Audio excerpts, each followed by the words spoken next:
안녕하세요، أهلا وسهلا فيكم مستمعينا في أول حلقة من بودكاست كيكاست بالعربي.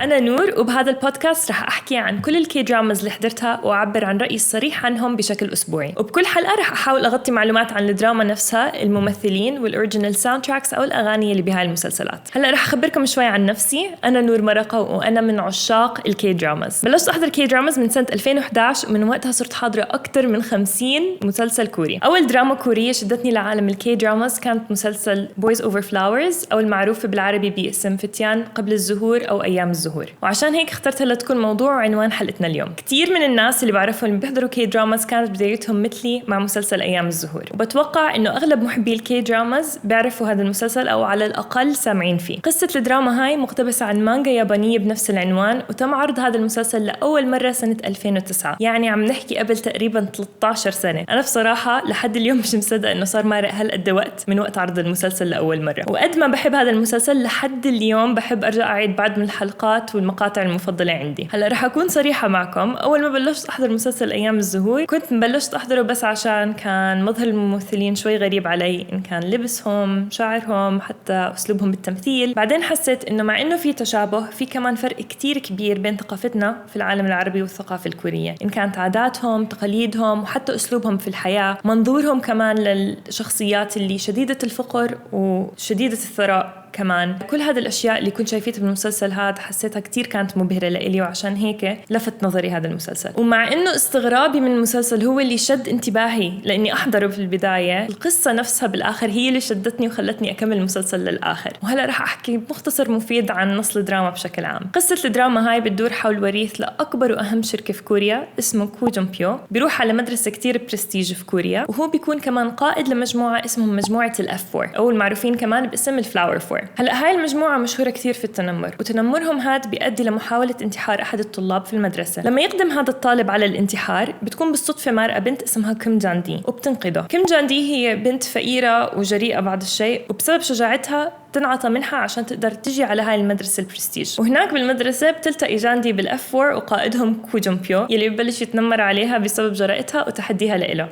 شوي مع الوقت ببلش يحبها لجاندي، ومن هناك بتنطلق قصتهم، وبتمر علاقتهم بتحديات كتير كبيرة خاصة بسبب الطبقية المجتمعية والفرق الشاسع بين عالم كو جون بيو وعالم جاندي. وهلأ خلينا نحكي شوي عن الممثلين الرئيسيين بهذا المسلسل. بداية بالبطل كو جون بيو يلي بيقوم بتمثيله واحد من أهم الممثلين في الساحة الكورية اليوم، إيمينو. شخصية كو جون بيو بتكون شخصية فاحشة الثراء ومدللة كتير، بس بنفس الوقت وفي كتير لأصدقائه وللبنت اللي بيحبها. وفعليا مسلسل أيام الزهور هو المسلسل اللي جاب الشهرة لإيمينو وخلاه مشهور مش بس في كوريا ولكن على مستوى العالم الآسيوي كمان. تمثيله لدور كو جون بيو كان السبب في حصوله على جائزة أفضل ممثل في جائزة باكسانغ للفنون، اللي بتكون واحدة من أهم حفلات توزيع الجوائز في كوريا. ومن وقتها تألق إيمينو بلعب أدوار رئيسية كتيرة، آخرها كان The King Eternal Monarch يلي انعرض سنة 2021 واللي أكيد رح نحكي عنه في حلقات الجاي من البودكاست. كمان في له عمل جديد رح يطلع قريبا بعنوان باتشينكو على أبل TV. وأنا لما حضرت هذا التريلر بصراحة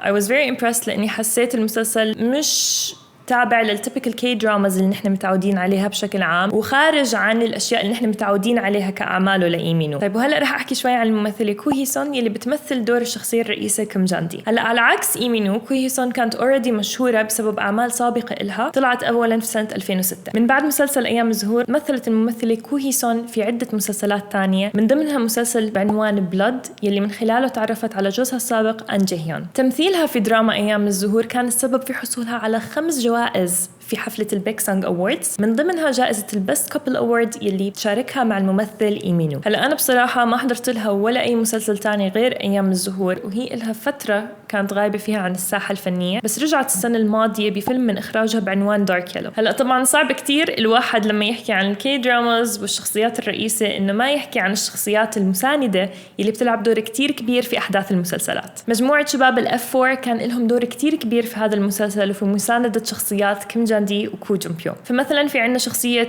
يون جي هو يلي بتكون شخصية رائعة كتير، وبيكون هو البست فريند تبع كو جون بيو وجان دي. بجوز بتعرفوا لهذا الممثل كمان من مسلسل بلايفul كيس أو قبلة مرحة. الشخصية الثانية من مجموعة الF4 اللي هي شخصية سو يي جونغ اللي بيقوم بتمثيلها واحد من أكتر الممثلين اللي أنا بحبهم بالساحة الفنية، كيم بوم. هذا كان my favorite member من الF4 بعد كو جون بيو طبعا، وكان بيمثل دور شخصية بلاي بوي وفنان بنفس الوقت. بعدين بيجي عنا آخر شخصية كاريزماتيك من مجموعة الF4 اللي هي شخصية سونغ بو بين، بيقوم بتمثيل الممثل كيم جون. بصراحة هو كمان ما حضرت له ولا أي عمل تاني، فإذا بتعرفوا له أي أعمال تاني بتحبوا إني أحضرها بليز خبروني عنها. وهلا خليني أحكي لكم عن مشهدي المفضل من مسلسل أيام الزهور. هلا بصراحة كتير صعب علي إني أنقي إيش أكتر مشهد أنا حبيته لأنه في كتير. فمثلا في المشهد يلي بيكون كو جون بيو قاعد بستنى فيه جاندي لمدة 4 ساعات في الثلج. في المشهد كمان يلي بتكون جاندي عم بتنمروا عليها طلاب المدرسة وبيوقعوها عن البسكليت، وبعدين بيجي جون بيو بيساعدها. بس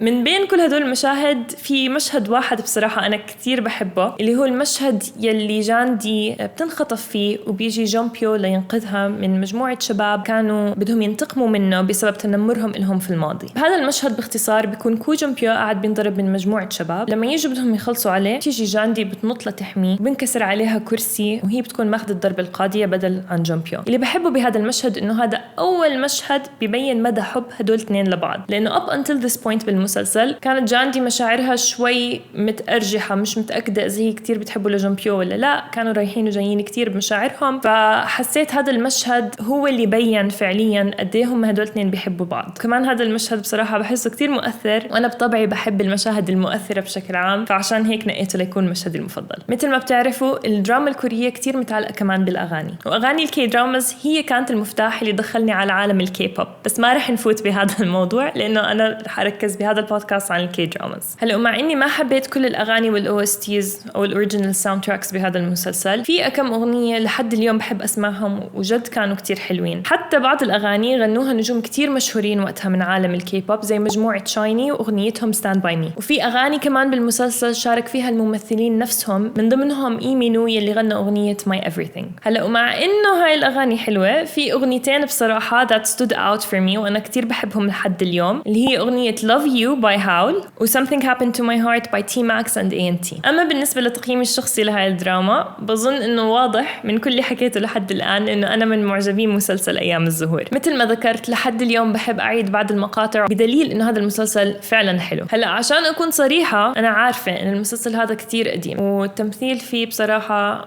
مش واو، مبالغ فيه كتير، من السينز بيكونوا كرنجي وبايخة شوي. كتير ناس ممكن إذا بدهم يبلشوا يحضروا المسلسل هذا اليوم ما يعجبهم هذا الاشي فيه. حتى في مقاطع من المسلسل بصراحة حسيت المسلسل فيه كان كتير عم بيمط وما له داعي، زي مثلا الفترة يلي كو جون بيو بيفقد ذاكرته فيها وما بيتذكر مين كيم جاندي. يعني أنا بصراحة هاي الأجزاء كلها ما كان لها داعي بالنسبة لي بالمسلسل. مع هيك لسه كتير بحبه للمسلسل. يعني خلينا ما ننسى إن المسلسل صار له أكتر من 13 سنة يا جماعة، فأكيد لو كان المسلسل متصور اليوم كتير كان رح يكون فيه أشياء أحسن. مع إنه كتير ناس ممكن يحكوا إن المسلسل كتير تشيزي وسخيف بعض الشيء، أنا بصراحة بحس هاي السخافات وهاي التشيزينس ماشية جدا مع جو المسلسل ككل، مع إنه عادة أنا ما بحب هاي الأشياء بالمسلسلات التانية، بس مع Boys Over Flowers أو أيام الزهور بصراحة لابق على المسلسل ومع جو المسلسل، فما بمانع هاي الأشياء فيه. هلأ خلينا ما ننسى كمان إنه قصة المسلسل فعلا حلوة كتير، وكان الكاستنج للممثلين كتير موفقين فيه،